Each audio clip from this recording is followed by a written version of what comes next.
Après la sortie du journaliste politique, M. Sismondi Barlev Bidjoka, sur l'affaire Covid-Gate Cameroun, et qui impliquerait 2 députés du PRCN, voici la riposte du président du PRCN. Je cite. Maître René Bébé, avocat, vérifie l'authenticité d'un texte diffamatoire qui circule dans les réseaux sociaux et qui m'attribue des marchés publics dans l'univers cafouilleux du Covid-19. Suivront le cas échéant des poursuites judiciaires contre l'auteur réputé journaliste. Fin de citation. Signé l'honorable Cabral Libi. Député à l'Assemblée nationale du Cameroun et président membre fondateur du PRCN. Monsieur Sismondi Bidjoka ne s'est pas fait attendre qu'il a lui aussi rétorqué comme suit. Suivons Monsieur Bidjoka.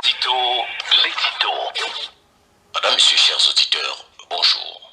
Dans un éditorial que je vous ai proposé hier, j'évoquais avec beaucoup de regret le fait que le nom de Cabral, le président du parti PCRN, se retrouve dans les documents des marchés du Covid-19. Hier, après l'émission, j'étais envahi par des coups de fil de par le monde, des menaces de mort, 18 menaces de mort et un nombre incommensurable d'appels au lynchage, de la diaspora en passant par le Cameroun, certainement jusqu'en enfer. Et dans un message sur sa page Facebook, Cabral dit qu'il n'a pas souscrit au marché du Covid-19. Bien avant de me mettre en rédaction, je rappelle que j'ai ce document depuis plusieurs jours. Comme l'indique la déontologie journalistique, je tente à plusieurs reprises de joindre Cabral, plusieurs fois. 20h09, 20h21, 20h43, 21h02. Le téléphone sonne, mais il ne décrochera jamais. Et pourtant, il est simplement question de lui demander ce qu'il en est exactement. Et comme à son habitude, il ne décroche pas. Le travail du journaliste ne s'arrête pas parce qu'un acteur refuse de s'exprimer. Le journaliste continue son travail, même si vous refusez de vous exprimer. Et oui, c'est comme ça. Alors je finis par faire mon travail comme me l'indique la profession. C'est-à-dire que si une partie mise en cause refuse de s'exprimer, vous poursuivez votre traitement de l'information et si elle estime par la suite qu'il y a des incorrections, elle sollicite un droit de réponse. Mais une fois diffusé, Cabral Libi se rend compte que c'est plutôt sérieux. À ce niveau-ci, nous avons donc 2 documents qui circulent.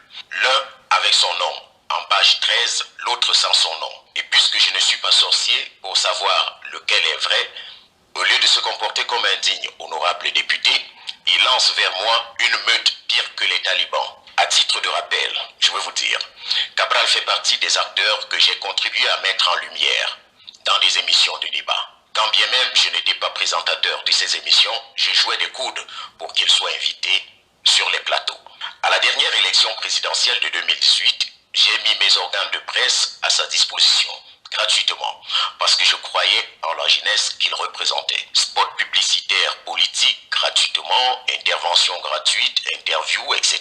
Après donc les échanges d'hier et la diffusion de mercredi, je le saisis une fois de plus et je suis même le premier à lui écrire inbox, c'est-à-dire dans sa boîte de messagerie privée. Au lieu de me répondre, eh bien, l'honorable député capture mon message privé et le ventile sur Facebook.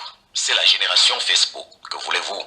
J'ai ensuite passé toute la nuit à penser et à me dire que Paul Biya, je vous assure et je le dis sincèrement et avec conviction, Paul Biya est vraiment une chance pour le Cameroun. Parce que si ce type devait menacer des gens de mort, pourchasser, poursuivre ou encore lancer aux trousses des journalistes, des tontons macoutes des routes cybernétiques, ceux, y compris Cabral, qui le critiquent sans arrêt depuis des années, nous serons tous morts. Nous serons déjà tous morts. Et pourtant, que n'a-t-on pas dit du président Paul Biya? Que n'a-t-on pas écrit? Que n'a-t-on pas dessiné du président Paul Biya?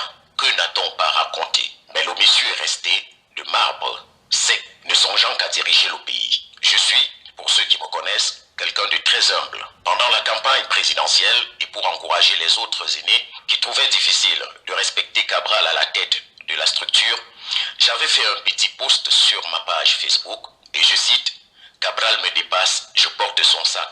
Fin de citation. Aujourd'hui, il n'est pas foutu de m'aider à faire mon travail avec l'information, à répondre simplement au téléphone. Si le régime RDPC nous rend difficile la tâche d'accès à l'information, à quoi ça sert d'avoir quelqu'un de notre génération qui ne décroche plus son téléphone, ou plutôt qui ne décroche plus son téléphone, c'est la même chose. Bonnet blanc, blanc bonnet. Madame, Monsieur, chers auditeurs, j'ai peur. J'ai peur pour l'avenir de ce pays. Peut-être après les vieux qui accompagnent le président Paul Biya aujourd'hui, ferons-nous mieux de faire encore confiance à d'autres vieux pour quelques années encore. Ce serait certainement plus sage, car ce Cameroun-là qui vient, avec cette génération, c'est une génération de sanguinaires, d'égoïstes secs, dans une logique de politique, d'attitude anesthésiante et vampireuse. J'espère que les jeunes tirent suffisamment de leçons de ces événements pour savoir plus tard libérer leurs énergies pour s'inventer un avenir, comme le disait Thomas Sankara. Et oui,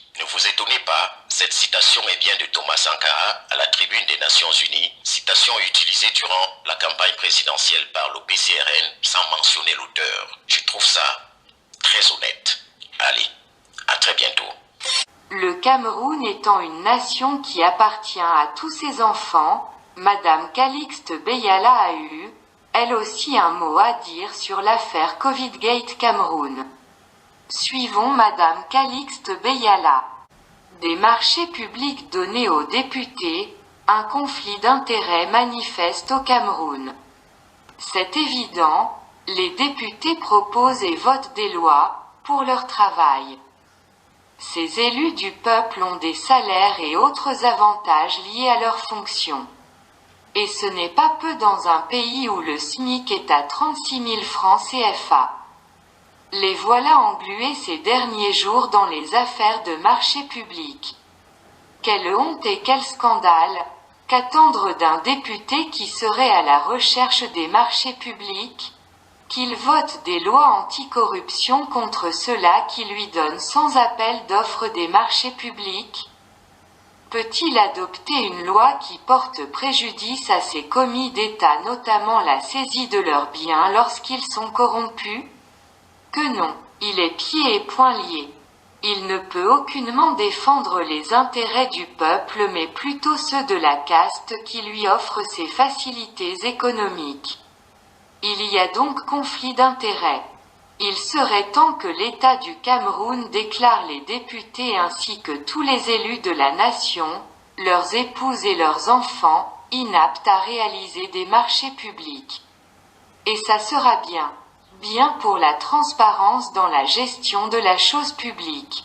Bien pour un meilleur fonctionnement des institutions de la République. Tout aussi bien car cela permet une meilleure répartition des richesses. Il est temps que chacun occupe des fonctions qui lui sont dévolues au sein de la nation et ce, en toute sérénité. Être député est un engagement pris à l'égard des citoyens, non pour s'enrichir soi mais pour le bien-être de la communauté. Que certains arrêtent d'empiéter sur les prérogatives des autres. Le pays des lions indomptables compte suffisamment d'hommes d'affaires compétents pour que les marchés publics n'atterrissent pas dans les mains de quelques élus véreux. Bis à tous. Signé Madame Calixte Beyala, écrivaine très réputée.